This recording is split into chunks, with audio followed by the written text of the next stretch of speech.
What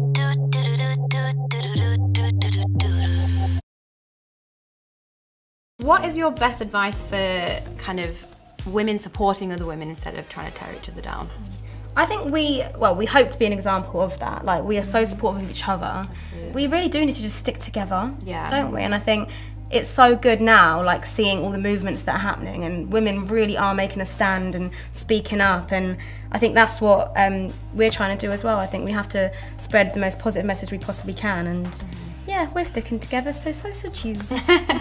I think it's our job as girls to have each other's back, and our sisterhood is really strong, and I think all girls should stick together when they're feeling down or for whatever reason, because when girls stick together we're a force to be reckoned with. So yeah, all about sisterhood. I think to us, being women is the best thing in the world, because we think women are really strong, independent, we're powerful. Especially when you stick together. Especially when we stick together, yeah. We're a sisterhood and we're a force to be reckoned with. I think it's really important for us to empower women through our music. We want to create music that we would want to listen to and feel good about ourselves with. Songs that just made you feel fabulous and that you could take on the world. We have a really big female fan base and we want them to feel good. It's very important for us anyway, to embrace confidence, because I think, especially nowadays, I feel like there's a lot of body shaming. We're all different shapes and sizes, and I love that, and I feel like everyone in the world can relate to one of us. And we're not perfect, we know that, but we rock it with confidence, and I think if you can learn to love yourself, that's the best thing. When we used to speak about being feminists or anything like that, like anything slightly political in the past, I think I remember us being on a red carpet a long time ago, like 9-10 years ago at the beginning, and they were like, "Oh, are you feminists?" And they put the mic to us and we were like, and we panicked, and we were so terrified to speak about anything like that back then. But we also got told not to say that we were feminists. It's very true. So I think we always kind of steered away from it and tried to avoid the situation, didn't we? I think we were just scared. We spent far too long being patronised, especially by like men in the industry. Well, I feel like at the beginning, the word feminist, like, we didn't use it, and we were kind of told not to, actually, just in case it was too controversial. Like, to be fair, like, we were really young. Like, I don't think we really were as much clued up as we are now on things. Now it's kind of like, well, actually, we are feminists. Like, I am, and I'm proud to say that. And I think, right, and I think as obviously we're a lot wiser now, and things that happened back then like really make sense now. I don't know when it happened, but a sort of switch happened between all of us, really, where we thought, actually, no, we're going to say what we want. I think it's getting used to, like, we might say something wrong and we might make a mistake, but being terrified to say anything at all is worse. Well, there's no change that way. Because then you're not going to learn. We're not going to learn. We're not going to know more about all these things, all these issues in the world, if we just sit back and be like, oh, just get to say anything. Now, that's not going to help anyone. Last year, I decided to open up about being one of 4 girls in Little Mix and how my race imprinted my experiences. From that interview, some people sympathised, some said nothing, but one thing that I took from that experience is the world did not care enough about race. Since then, I have tried to use my platform to raise awareness of matters such as racism. At this moment, I feel for the first time in my life, racism is the topic of conversation. We have the world's attention. We cannot see this as a moment. This has to be a movement until the system designed to oppress us is no more and we are seen as equals to our white counterparts. This is not something that can happen overnight. Black people have been oppressed for over 400 years. 400 years later, we are seeing still our black brothers and sisters being shot down and treated with less regard than everyone else. One thing we were doing was sleeping on racism. Too often, black people are reminded how far we have come as opposed to how far we can go. In doing this, we sleep on racism. Think about it. Do you ever hear white people having to be thankful about how far they have come as a race? My reality is all the times that I have felt invisible within my group, part of me is fully aware that my experience would have been even harder to cope with had I been dark-skinned. Our reality is no matter how far you think you have come, racism exists. It exists in sports, in the creative industries, in politics and policies, in the streets and in the hearts of racist individuals. We are no longer in a position where we need to be quiet on this matter. So let's all continue to speak up on racism and keep this movement going. this is just something that you can't ignore. This is something you can't be quiet about. I don't care how much I preach about this. I don't care how much I say, because this is my reality. This is so many other people's reality. And what's the point in even going on if we can't get a change? Like, I'm not just going to sit here and not say anything. Like, I don't care if I lose fans. And I already know that some people that have posted have lost a lot of fans. And I just think it's disgusting. But it just proves what we're saying. I think in the very beginning, I was sort of positioned to look as white as possible. I think where I kind of had the privilege of being white passing, that was really sort of pushed on me, where I was encouraged to always blow dry my hair. In magazine shoots, I would always see my photos edited so that my features appeared whiter, my skin was lighter. I was really conditioned to feel like that being as white as possible meant being more successful and more beautiful, which is really sad, because it's literally taken me nearly 10 years to embrace my natural beauty again and appreciate that my natural curls and who I am is amazing, and I need to be proud of that.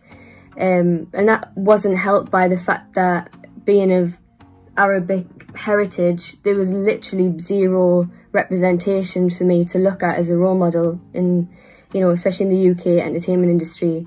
So I've learned now that maybe should be my job to be that person. So hopefully, you know, the next young talent that comes through that are Middle Eastern can see someone embracing the natural beauty and know that that's okay to do that too.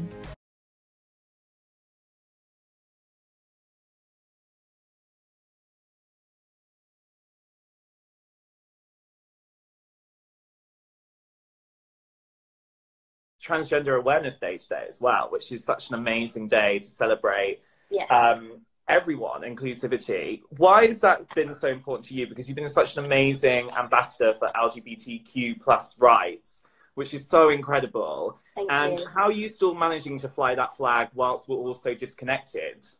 I think there's many ways that you can support people in general. I think today, obviously, with it being Trans Visibility Day, reposting on your stories, your social media, raising awareness, not speaking for trans people, letting them speak for themselves and just supporting them and doing that. I think as well right now, obviously we're all in self-isolation, and some LGBT people might be in a home or a family environment where they're not very supported for being who they are. So if you know anybody who is in that circumstance, reach out to them, message them, show them how much you support and love them. I mean, don't get me wrong, I'm still learning myself. Like, I'm still learning, you know, what the right pronouns are, or how to speak to someone and make sure you don't offend someone, or be an ally in the right way, and not sort of, you know, how do you explain it? Like, take advantage or try and look like you're just using that for your benefit. Like, if you're gonna say you're an ally, you need to practice what you're preaching. You need to walk the walk as well as talking the talk. So still learning every day. Listening and speaking up for people, defending people. I've said before, like, just as an example, when you're in the school playground and you see someone being bullied, you can either stand there and let it happen, or you can, you know, speak up and say something and stand up for that person and say this isn't right. So it's very much taking that sort of idea and putting it into your everyday life. I think it's important for me to sort of raise awareness and support LGBT rights for many reasons. One, because it's just common sense. They're normal people like me and you, and they deserve to have equal rights. Secondly, because a lot of our fans are LGBT fans, and I want to make sure that they know that we accept them and celebrate who they are and want them to always be who they are. While I obviously can't relate in the way that I don't know the struggles that they've been through, I think as an artist, it's almost like a duty to raise awareness and support what they're fighting for, really. Now, there are some people in power who will try and threaten you and make you feel like you don't belong. But we're here to tell you that we stand with you guys and all of the LGBT community. You should never be afraid to be who you are. I just think, you know, giving a compliment to someone, you never know what someone is going through, and I think to be kind and give someone a compliment can just completely change their day and their mindset. Can you imagine how amazing this world would be if everyone was just nice, everyone was kind to each other? Yeah. It would be a different world. I think that was maybe our sort of way of saying that we didn't care as much anymore. It was quite liberating for us to like have such a sort of powerful image of us wearing all the like awful things people have said about us and saying like... I think it shames, sorry to interrupt you, shames and embarrasses them people as well. Yeah, definitely. Why? Because like they're criticising, and that was the whole point of us doing it. Yeah, do you know? People criticise us for everything we do, but we're not doing it for those people, we're doing it for the people who need it. So if we're inspiring people and making people feel more confident about themselves, and it's kind of resonating with just one person or two people, then we've done our jobs. That's why we're doing it. We're not doing it for the people who are like, oh, why are they doing this, why are they doing that? And I think as well, it's like a way of us encouraging people to make a stand as well and say, you know what, it's not right, like, and we don't care what you've got to say anymore. And plastering those words all over us is kind of like just to say, screw you, like, we don't care what you have to say. Like, it's not affecting us anymore like it used to. Just believe in yourself, like, don't let anyone tell you that you can't do it. I think if you have that mentality that you're gonna be someone and you are gonna make the dream come true, then it will happen. I think everyone has their own insecurities, and I think that's why us as a band and like having massive platforms that we have, we want to be able to teach our younger fans and our boy fans and our girl fans and every fan that we have that being yourself is enough, and you should embrace your insecurities because that's what makes you different and unique. I just think it's about being happy within yourself. It doesn't matter what size you are, as long as you're happy. If you're a big girl, you're a skinny girl, it doesn't matter. If you're happy, that is all that matters. Have you ever overcome a body or beauty hang-up, something that really bothered you and now you like love it about yourself? Oh, yeah. All of us. Yeah, all of us literally have. I used to hate that I was curvy, and now like I genuinely find it quite sexy that I'm curvy girl. White, sexy-licious. Very. Yeah. Sexy. I just always wanted to be skinny, and I'm happy now that I'm a curvy girl. Good. What would you want to say to the youth of today who are bogged down with Instagram and looking at Instagram and trying to be the perfect person? What would you say to those people? You don't need to be perfect. Being yourself is perfect. There's no one like you in the world. Just be yourself. That's so unique and amazing. I mean, you girls must deal with so much putting yourself out there in the world. How do you deal with the trolls and stuff?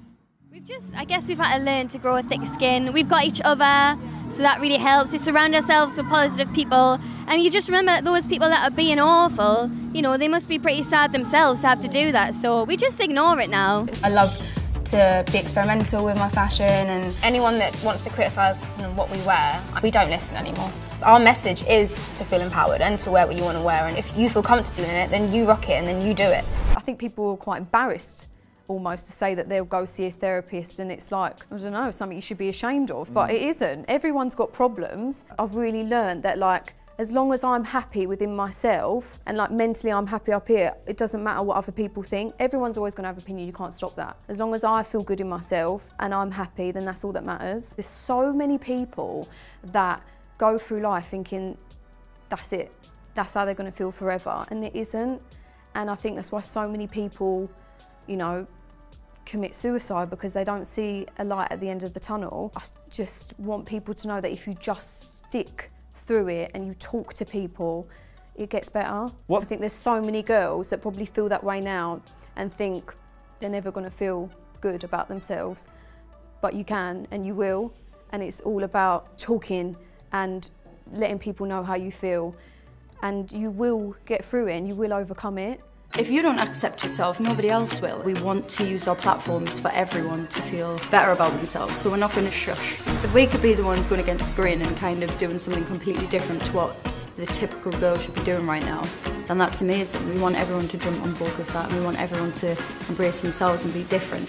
People might find it annoying that we preach on in every interview and everything, but we're not going to stop until the message gets across. What advice would you give to young women who are feeling the pressure of social media and like living their best life on Instagram? You need to know that the percentage that you see on Instagram is the percentage these people want you to see of their perfect life. Yeah. They don't wake up looking that fantastic, and they don't go about their day looking that fantastic 24/7. It's what they want you to think. It isn't real. There's apps, there's filters, there's everything. I think everyone's been kind of victim to it, where you feel that you have to look perfect to get likes or things like that. But I think, like you said, there's a complete different movement now, and I think now is the time more than ever that we need to start showing people that that's a load of bull. Exactly. It's not real, Yeah. and everyone's different, and that's why you should embrace it. And there's beauty in being broken. There's nothing wrong with having struggles in your life, or, you know, feeling like you can't cope sometimes.